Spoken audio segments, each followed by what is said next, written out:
Hello, I'm Sand Recap, and this film is titled Elemental. The story tracks the experiences of Ember and Wade, situated within a metropolis where inhabitants who command the powers of fire, water, earth, and air coexist in unity. The movie begins by introducing a pair of individuals with fire abilities as they arrive at Element City by boat. In a population dominated by water, earth, and air individuals, these two fire-powered beings face disdain and condescension. As they go through the customs process, their names prove challenging for the agent to articulate, leading him to dub them Bernie and Cinder. Settling into their fresh environment, Bernie and Cinder establish a life together, and Cinder later gives birth to their child, a daughter named Ember. As time progresses, an increasing number of individuals with fire abilities relocate to an area referred to as Firetown, intentionally situated apart from Element City. Bernie and Cinder establish a business named The Fireplace. Their daughter, Ember, holds ambitions of eventually taking over the shop from her father. However, Ember grapples with a temper issue that manifests in explosive outbursts, resulting in destruction when her emotions intensify. Additionally, Ember has a youthful neighbor named Claude, who possesses earth-based abilities and nurtures feelings for her. In an attempt to impress Ember, Claude offers her flowers, yet Ember's fiery nature prevents her from touching them without causing them to combust. Explosions. This act inadvertently damages the pipes, leading to the flooding of the premises. In her effort to mend the broken pipe, Ember encounters Wade Ripple, an individual attuned to water elements, who unexpectedly emerges from the pipes. Similar to Ember, Wade grapples with intense emotions but displays greater sensitivity. Interestingly, he also holds the role of a city inspector and uncovers multiple violations within the shop that could result in its closure. Despite Ember's pleas, Wade remains committed to fulfilling his professional obligations and proceeds to initiate the citation process. Determined, Ember pursues Wade across the city, but her attempts to intercept him prove futile upon reaching City Hall. However, upon listening to Ember's heartfelt account of her father's connection to the store, Wade extends an offer to assist her in presenting her case to the higher authorities. Wade accompanies Ember to Fern Grouchwood, who is responsible for overseeing the certification process of the citations. As Ember attempts to speak, Wade interrupts and delves into personal matters, emphasizing the importance of preserving the shop for Bernie. Overwhelmed, Ember's emotions escalate once again, resulting in another fiery outburst. Unfortunately, this explosion only exacerbates the situation, and Fern informs her to anticipate the imminent closure of the shop within a few days. To offer an alternative solution, Wade proposes that Ember meet Gale, a superior of his and an air element practitioner. Taking Ember to Cyclone Stadium during a cloudball game, Wade introduces her to Gale, who is an avid fan of the sport. Initial interactions between Ember and Gale are rocky due to Gale's team, the Windbreakers, facing defeat. Observing the struggles of star player 𝐒𝐲𝐬𝐬, the crowd rallies behind him with Wade initiating a chant, even coordinating a wave with the water element individuals. Consequently, 𝐒𝐲𝐬𝐬's performance improves significantly, leading the Windbreakers to a victory. After the cloudball game, Ember and Gale's relationship takes a more amicable turn, as Ember attempts to elaborate on her shop's predicament. Upon mentioning the leak, Gale finds it suspicious due to the absence of water reaching Firetown for a considerable period. Wade recalls inspecting an encounter with water beyond the city's borders before his unexpected basement ordeal at the fireplace. Gale informs both Ember and Wade that if they can locate the origin of the leak, the closure of the shop can be averted. To aid in their search, Ember and Wade come across a hot air balloon that facilitates their aerial exploration of the city. While appreciating the view, Ember becomes upset upon spotting Garden Central Station, a reminder of her childhood desire to witness a Vivisteria flower, renowned for its ability to flourish across diverse elements, even fire. Regrettably, Ember and Bernie encountered prejudice from other elemental groups that perceived fire as destructive. This station eventually succumbed to flooding, preventing Ember from ever glimpsing the flower. Their attention then shifts to identifying the water's source emanating from a damaged dam, obstructing the runoff from ships and preventing it from reaching Firetown. As more water surges forth, Ember and Wade rapidly respond by employing sandbags to halt the leak. Subsequently, Ember and Wade embark on a clandestine romantic relationship. Despite certain limitations arising from Ember's fire nature, Wade takes initiative in finding alternative activities that they can enjoy together. Throughout their shared time, Ember recounts another narrative about her parents' departure from their homeland, Fireland.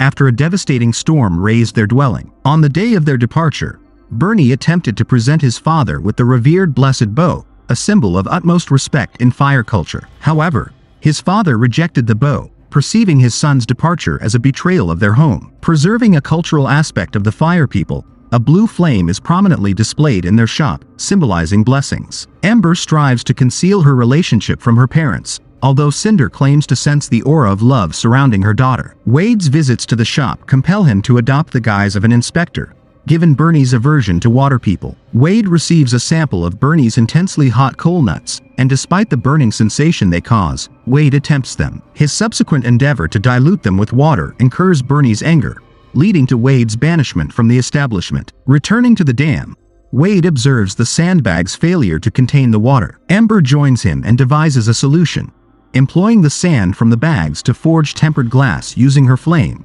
thereby constructing a robust barrier to stem the water's flow. Subsequently, Ember accompanies Wade to dine with his family at his mother Brooke's residence. During this encounter, she becomes acquainted with Wade's siblings and uncle. Despite initial awkwardness, the family shares that Wade has been ceaselessly talking about Ember. Amidst the gathering, Wade's uncle inadvertently shatters a glass pitcher. Impressively, Ember reconstructs it in a more aesthetically pleasing design, earning the admiration of the Ripples. They then partake in a game called the Crying Game, as Wade's family, much like him, is emotionally attuned. The aim, however, is to avoid shedding tears. In a turn of events, Ember and Wade are called upon, and Wade successfully moves Ember to tears through a heartfelt expression of his love for her. Subsequently, a call from Gail arrives, announcing her satisfaction with the tempered glass solution and confirming that the shop can remain open. Ember and Wade celebrate this favorable outcome. Before departing, Brooke discloses a potential job opening at a glass-blowing company,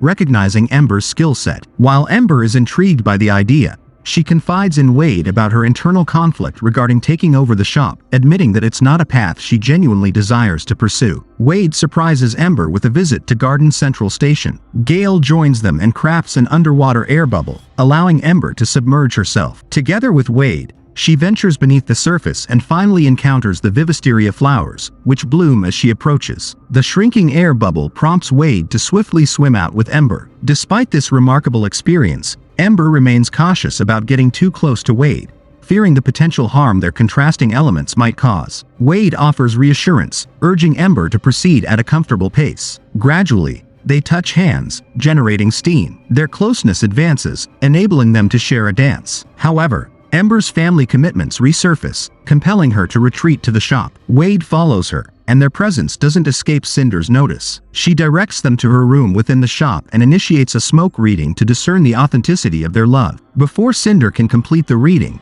Bernie arrives unexpectedly, prompting Wade's hurried departure. To salvage the situation, Wade utilizes Ember's flame to illuminate the wick, but the timing is disrupted by Bernie's return, and Wade has to leave abruptly. As the day of Bernie's anticipated retirement dawns, he orchestrates a grand celebration for the fellow fire people, an event marked by his proclamation that Ember will succeed him in running the shop. Amidst the festivities, Wade makes an appearance, courageously confessing his deep affection for Ember. This bold move is not without its understanding of the potential consequences, particularly considering Bernie's expected reaction. Despite Wade's heartfelt declaration, Ember steadfastly clings to her decision to uphold her family's expectations. This determination prompts her to express to Wade that she does not share the same romantic feelings. Meanwhile, Cinder interjects, asserting that Ember's emotions indeed align with love, a conclusion drawn from the enigmatic smoke readings. Ember's revelation that her fiery outburst led to the damaging leak in the pipes takes a toll on Bernie,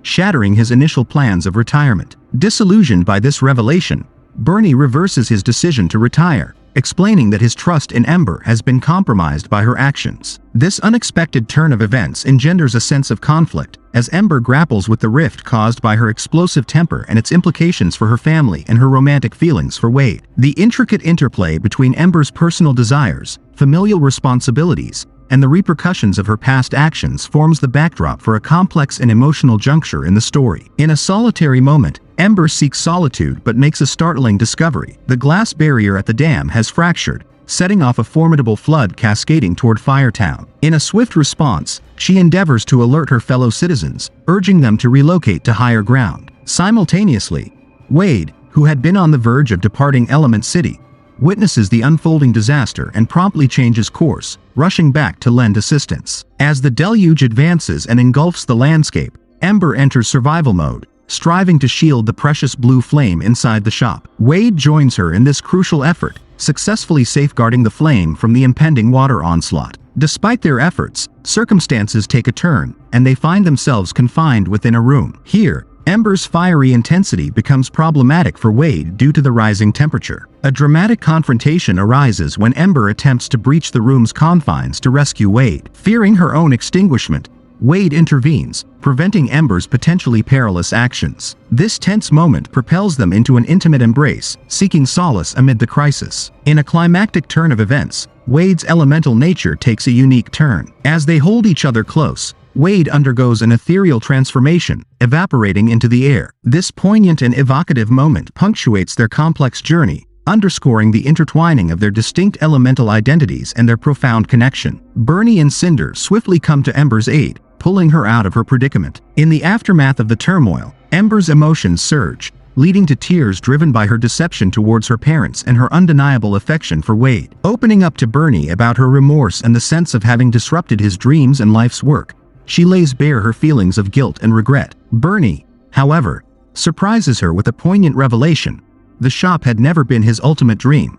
It was Ember herself. During this vulnerable moment, a peculiar sound akin to Wade's crying emanates from above, accompanied by dripping sounds into a bucket. Ember devises a strategy to revive Wade, urging her parents to say things that might trigger his emotions. This approach yields results, prompting Wade's rematerialization. In a heartwarming culmination of their trials, Ember and Wade share an intimate and profound first kiss. Months roll by, witnessing the shop's revival following its reconstruction. Bernie goes through with his retirement plan, yet business flourishes as before. Claude, in the meantime, befriends another young fire girl and endeavors to win her affection. The narrative progresses to Ember and Wade's impending departure for a new city, a transition catalyzed by Ember's acceptance of an internship at the glass company. Bernie, Cinder, and Brooke offer their support by accompanying the couple as they set out. Prior to Ember's embarkation, she presents Bernie with the cherished blessed bow, a gesture reciprocated as Bernie entrusts the emblem back to her. This poignant exchange of the bow encapsulates the emotional journey and bonds shared within the family, signifying a meaningful culmination of their experiences.